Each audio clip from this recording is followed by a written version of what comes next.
All right, today we're diving into the pretty explosive testimony of Anthony Aguilar. Now, this is a 25-year veteran of the U.S. Army Special Forces who took a job as a private security contractor for what he thought was a humanitarian aid mission in Gaza. But what he says he saw there, well, it turned him into a whistleblower. And we're going to walk through his entire firsthand account. This single quote right here is really the heart of his whole testimony. He's making a massive claim that food was basically weaponized, used as bait to pull desperate people through a war zone. It's a heavy accusation, so let's go back and see how he says he got there. So you have to ask, how does a highly decorated retired Special Forces officer even end up in a situation like this? Well, it all starts with how he claims he was recruited. According to Aguilar, the whole recruitment process was odd, to say the least. He says he never even filled out an application. He just got a call out of the blue. The contractor was specifically looking for guys with a special ops background, and the whole thing was rushed. There was practically no vetting at all. And when I say there was no real interview, I mean it. According to Aguilar, this was it. This was the entire interview. 3 questions. Not about his skills, not about his experience, just, do you have a passport and can you be on a plane in 3 days? That's it.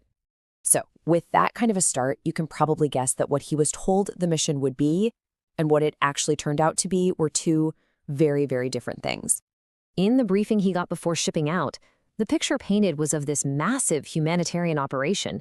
He was told they were stepping in to take over the UN's mission because Israel wasn't going to let the UN operate anymore.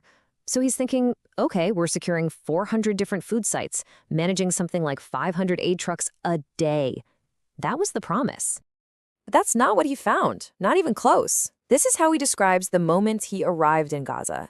For a guy with 25 years in Special Forces who's seen combat all over the world, to say this was the most apocalyptic thing he'd ever seen, I mean, that really tells you something. He said the sheer scale of the destruction made him physically sick. And then came his first official briefing on the ground with the Israeli Defense Forces, the IDF. And this, he says, is when the mission started to completely unravel. He's expecting a map with 400 aid sites to secure. Instead, they pull out a map and there are only 4. Just 4. But it gets so much worse. The location of those 4 sites was the real problem. Aguilar claims all of them were deliberately placed behind active front lines, deep inside combat zones, meaning for starving civilians to get food, they'd have to literally walk through a battlefield. And for a career military guy like him, that wasn't just bad planning. He saw it as a clear-cut violation of the Geneva Convention.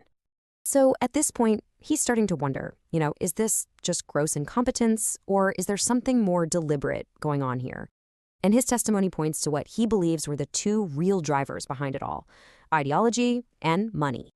He talks about conversations he had with IDF soldiers who were there, who he says couldn't understand why they were feeding Palestinians at all.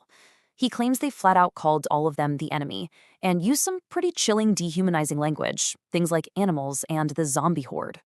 Then there's this really shocking allegation he makes about his own side. He claims the head American contractor, the guy in charge of all security, was the national president of the Infidels Motorcycle Club. Now, why does that matter? Well, according to Aguilar, that group's official charter is to fight jihad. Just think about that. This is the guy put in charge of providing security for humanitarian aid mission in a predominantly Muslim area. And on top of that alleged ideology, Aguilar says there was a huge financial incentive to just not ask questions. The pay rate for a standard contractor? $1,320 a day. He basically suggests that for that kind of cash, a lot of guys were more than willing to just do their job and look the other way. And what made him even more suspicious was what the mission wasn't providing. He says their contract was only for dry goods, rice, beans, stuff like that. There was no water, no medicine, no baby formula, no sanitary products for women. There wasn't even fuel or propane being provided so people could, cook the food they were being given. So you've got this bizarre mission design, the dehumanizing language he's hearing, the money, it's all just building and building. But for Aguilar, there was one single moment, one incident on June 8th that was his absolute breaking point. Okay, so he says he's in the control center, watching a drone feed from one of the aid sites. There's a massive crowd crush happening, and little kids are literally being trampled. A Palestinian man starts pulling them out and lifting them up onto a concrete barrier to get them to safety. But then an IDF officer in the room with Aguilar just loses it, demanding the kids get off the wall. And what Aguilar claims happened next is just chilling. Aguilar says an American colleague sitting next to him, who spoke fluent Hebrew, just turned to him and said that. that the IDF officer had just gotten on the radio and ordered his snipers to shoot the children down off the wall. Aguilar says he immediately stood up and confronted the officer, who just told him, "If you're not going to take care of it, I will." It was right then, in that moment, that Aguilar claims his American boss pulled him aside and laid it all out for him with this instruction: that the IDF were the client, that this wasn't about aid, it was a contract, it was business. And the number one rule was don't say no to the client. Aguilar says that's when he looked at his boss and said, "I'm done." So, what's the final takeaway from all this? After everything he claims he saw and heard, what is Aguilar's ultimate conclusion? And what's the warning he wants to give? When he was asked to estimate how many people have been killed at just these 4 aid sites since they started running in late May, his answer was simple and brutal: thousands. He claims there are hundreds and hundreds of bodies just buried in the rubble all around those sites. So when you put it all together, the flawed mission, the placement of the sites, the language used, that alleged order to shoot children, this is where he lands. This is his final, bottom-line conclusion.